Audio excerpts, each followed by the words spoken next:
قبل ما تكون دبي ولا نيويورك، كانت مدينة كانو في شمال نيجيريا كتشد آلاف التجار من كل بلاصة.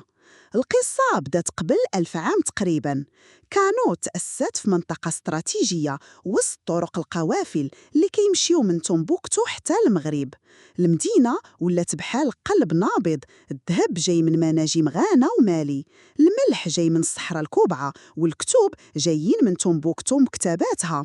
السوق ديال كانو ماشي غير للبيع والشراء، كان مدرسة مفتوحة، العلماء كيجلسوا مع التجار، الفقهاء كيعلموا القرآن والفقه، وحتى الصناع التقليديين كيعرضوا منسوجاتهم الشهيرة اللي سموها الأوروبيين بعدين.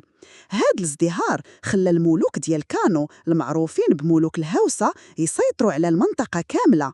القوة ديالهم ما جاتش من السيوف ولكن من التجارة والفلوس.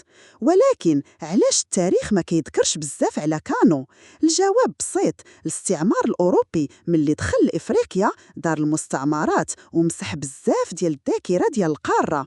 الأوروبيين بغاو يبينوا بلي إفريقيا كانت محتاجة ليهم وما بغاوش يعترفوا بالأسواق والممالك اللي كانت كتعيش بكرامة وقوة.